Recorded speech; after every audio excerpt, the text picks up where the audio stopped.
Eu sou Jaime Cordeiro, eu sou do Grupo de Trabalho em Defesa da Escola Pública, que foi criado pela Faculdade de Educação da Universidade de São Paulo neste ano de 2021. E o nosso objetivo é pensar a respeito da escola pública e do seu papel na sociedade brasileira. Hoje nós estamos recebendo o professor Gustavo Guiral, que é um professor formado em letras pela USP, tem mestrado pela nossa faculdade, e ele é professor atualmente da rede municipal da Praia Grande, né, no litoral de São Paulo, tendo já uma carreira bastante grande na área da educação, cerca de 20 anos. Para quem está e não consegue ver a tela, à esquerda da tela está o professor Gustavo, um homem branco, vestindo uma camisa de cor clara. À direita estou eu, Jaime Cordeiro, homem branco também, vestindo uma blusa de cor escura, né? Então, desde o ano passado, né, com a pandemia do Covid-19, as escolas fecharam e todo mundo que estava envolvido com a escola, professores, professoras, mas também dirigentes, funcionários, coordenadores, as famílias dos alunos têm vivido situações difíceis, desafiadoras, né? Nesta série de entrevistas, a gente vai conversar com as pessoas envolvidas diretamente nesses desafios, começando pelos professores. No caso, hoje, vamos conversar com o professor Gustavo Guiral, que vai comentar para nós o que... Para começar a nossa conversa, né, Gustavo? Eu gostaria que você falasse para a gente a sua percepção sobre o que aconteceu com a suspensão das aulas, o que isso causou e como você e a sua escola procurou enfrentar as dificuldades que surgiram e as soluções que você conseguiu encontrar para tocar em frente e manter o vínculo dos seus alunos com a escola. Você dá aula no ensino fundamental e dá aula para alunos jovens e adultos no EJA, né? Então, a gente queria, em primeiro lugar, saber o que vocês fizeram, você, particularmente. Sim, professor.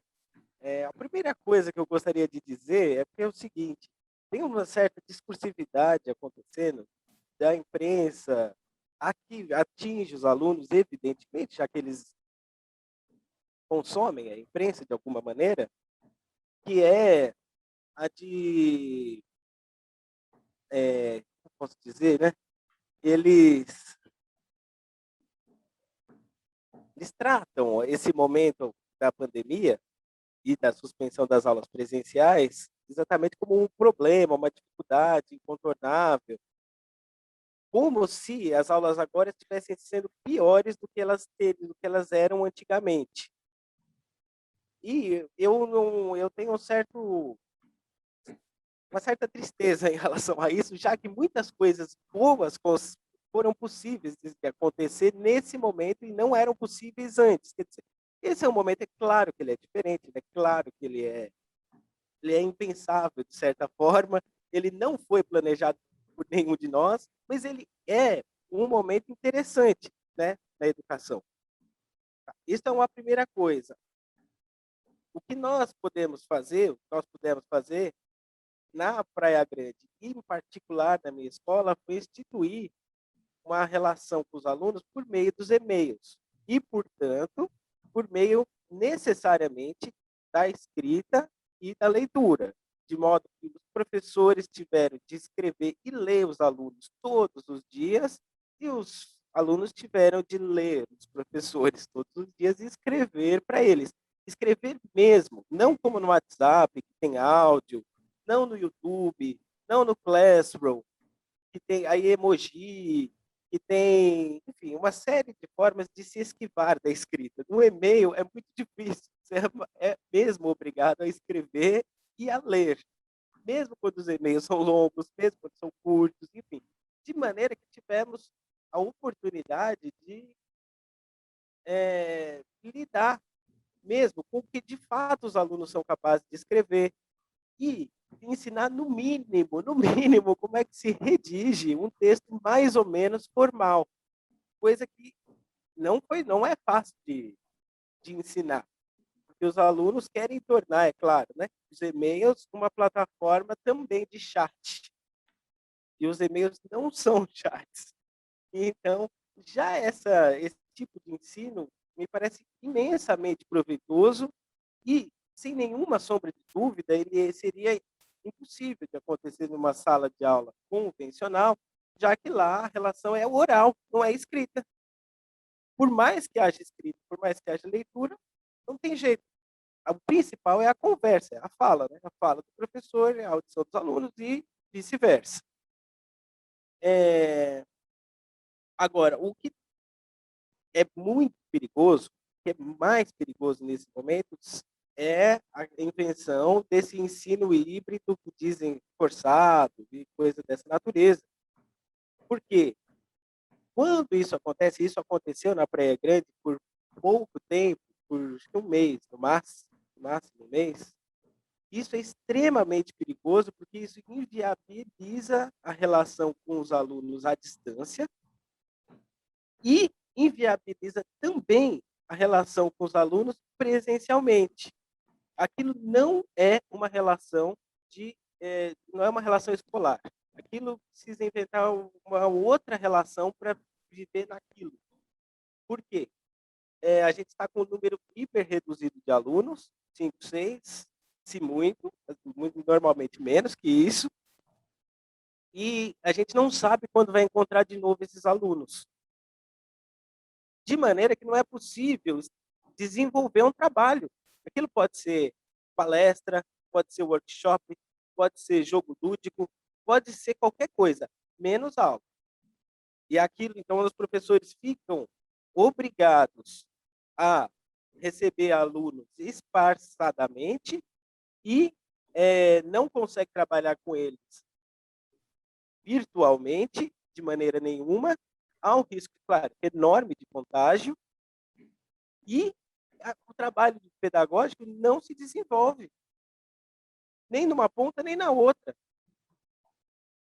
Então, isso é um escalado. Então, assim, a grande dificuldade disso, sim, de fato, é o ensino híbrido. O ensino só remoto, é claro que demorou para que a gente pudesse se acostumar, se acomodar, né, nesse outro tipo de relação com os alunos, mas a gente conseguiu. O que a gente não consegue é acordar a cada semana sem saber como é que vai ser e com o risco de ser sempre pior do que, do que já foi. Eu acho que a experiência que você está desenvolvendo, ela é muito original, né? Essa ideia de trabalhar com o texto. Fala um pouquinho mais, tá? O que você tem conseguido com os alunos? Eu tenho conseguido desenvolver uma espécie de, parece que é assim, é um material didático feito pelo professor e a partir do que o professor imagina que realmente é importante.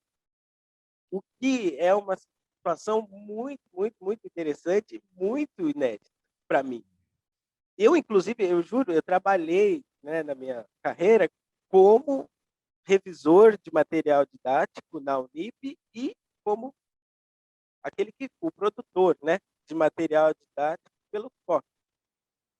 Nessas experiências, por causa da hierarquia, a gente nunca consegue fazer um material didático como a gente imagina que ele deve ser feito. Esse tipo de liberdade, sim, só existe na sala de aula. Só que a gente não tinha como fazer, além da aula, o material didático, né? Exatamente assim dito.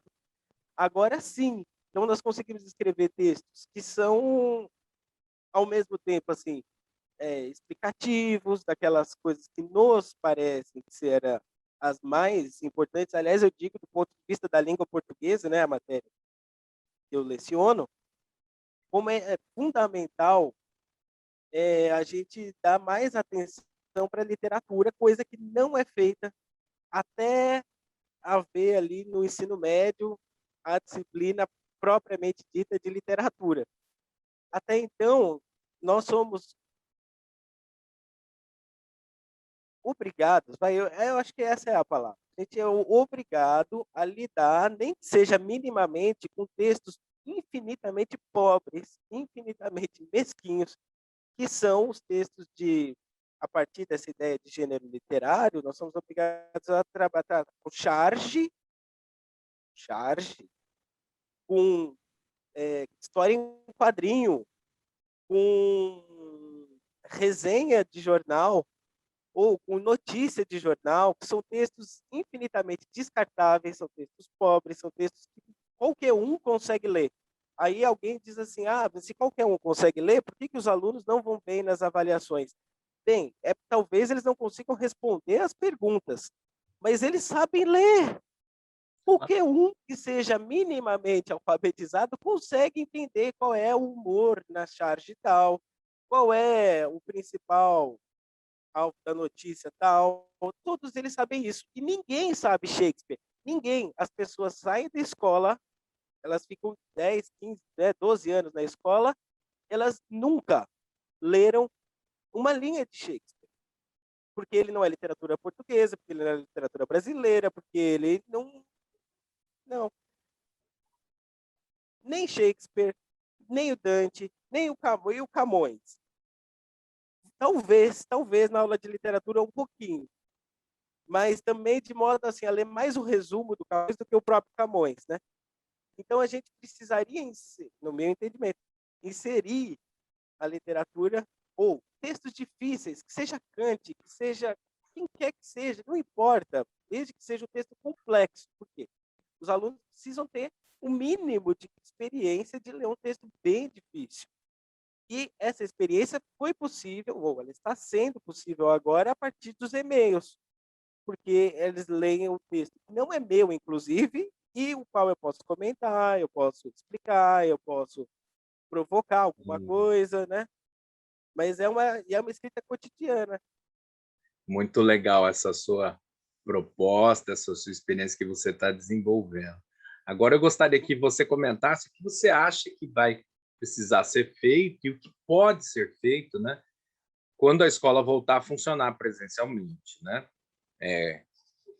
Como recuperar o entusiasmo, o interesse, né, das crianças e dos jovens e das famílias com a escola e com o seu papel social, e o que fazer de fato para que a escola pública continue a ser, ou até volte a ser, né, um lugar e uma instituição relevante para pensar projetos de futuro para nós, para a sociedade brasileira. Eu queria que você falasse agora de maneira mais especulativa. Eu gostaria imensamente que, entre, claro, muitas outras coisas que poderiam acontecer, mas eu penso que a principal delas, a crucial, seria minimizar as avaliações no máximo possível. Minimizar, minimizar, minimizar. Por quê? E isso não pode ser feito de maneira total, claro, pelo próprio professor, isso dependeria de políticas públicas, isso dependeria da gestão, isso dependeria de um monte de coisas que não estão ao nosso alcance, mas no alcance do professor, a gente não pode reduzir tanto, mas a gente pode reduzir bastante as avaliações e a gente pode reduzir bastante o papel das avaliações no nosso trabalho. Eu sempre fiz isso. E eu acredito que isso tenha sido bom da parte dos alunos, bom e ruim, mas mais bom do que ruim. Porque os alunos percebem que quando o professor leva muito a sério uma série toda de avaliações, os alunos percebem que eles não precisam fazer nada senão ir bem nas avaliações. E mais ou menos, até os alunos que não vão bem nas avaliações, eles sabem como ir bem nas avaliações. Eles já aprenderam o caminho. Tanto aprenderam que, chegando ao fim do semestre, ao fim do bimestre, ao fim do trimestre, eles, milagrosamente, ou pelo menos ao fim do ano, né, fim do último trimestre, eles sabem perfeitamente bem o que fazer para recuperar todas as avaliações que eles não fizeram durante o ano inteiro. Agora, quando os alunos percebem que as avaliações não são importantes, eles ficam um pouco em choque E um pouco eles começam a se questionar, bom, se não é a avaliação que importa, o que importa para esse professor? E aí a relação fica um pouco mais aberta a outras coisas que podem acontecer no meio do caminho, que não são a verificação do que o aluno propriamente aprendeu. Com a maior parte dos alunos, isso é bom. Com a parte dos alunos que são, digamos assim, segundo uma avaliação tradicional, eles seriam alunos bons, esses alunos ficam nervosos, na verdade. Com esse professor que não preza tanto pela avaliação, os pais desses alunos ficam nervosos, porque esses alunos não são premiados conforme eles gostariam de ser, e pior, os alunos que eles acham ruins não são punidos como deveriam ser pelo professor. Então, os pais vão reclamar com a direção, e a direção a supervisora, costuma referendar esse, essa revolta dos alunos bons. Mas a gente precisa começar, e eu gostaria que fosse pela escola pública, a não ter alunos nem bons, nem ruins. A gente precisa ter alunos. E esses alunos não podem ser aqueles que fazem os textos. Quem faz os textos precisa ser o professor. Então, os alunos precisam ser os receptores dos textos, não os produtores infinitamente dos textos. É claro que é importante aprender a escrever, mas esse não pode ser essa escrita avaliativa, essa escrita que é alvo da avaliação, não pode ser o ponto principal das salas de aula. Entendeu? Eles precisam ser o ponto. Aliás, e outra coisa também, eles não podem ser os textos dos alunos, inclusive porque não é bom para a vida do professor. Eles não podem ser a verificação do que o professor já disse. Porque todo professor sabe, desde a primeira mês de trabalho, quanto é enfadonho você só ler nos seus alunos aquilo que você próprio já disse. É extremamente chato. E os professores não têm poucos alunos. Eu tenho 4 salas de aula, porque eu sou professor de português. Professores de inglês têm milhões de alunos. Então, não é possível você ler 100, 200, 300, 500 vezes aquilo que você já próprio disse, ou aquilo que os alunos consideram que é bom você ouvir, do tipo, a vacina, gente, é tão importante para a sociedade, ou, sexo, precisa ter camisinha, precisa ser com preparação. É insuportável a gente ouvir o tempo inteiro a propaganda da Rede Globo lá nos textos dos alunos. Se tem alguma serventia os alunos escreverem, essa serventia só pode ser a partir daquilo que a gente disse, o que aquilo pode provocar de diferente nos alunos. O que eles podem pensar de diferente em relação a qualquer coisa.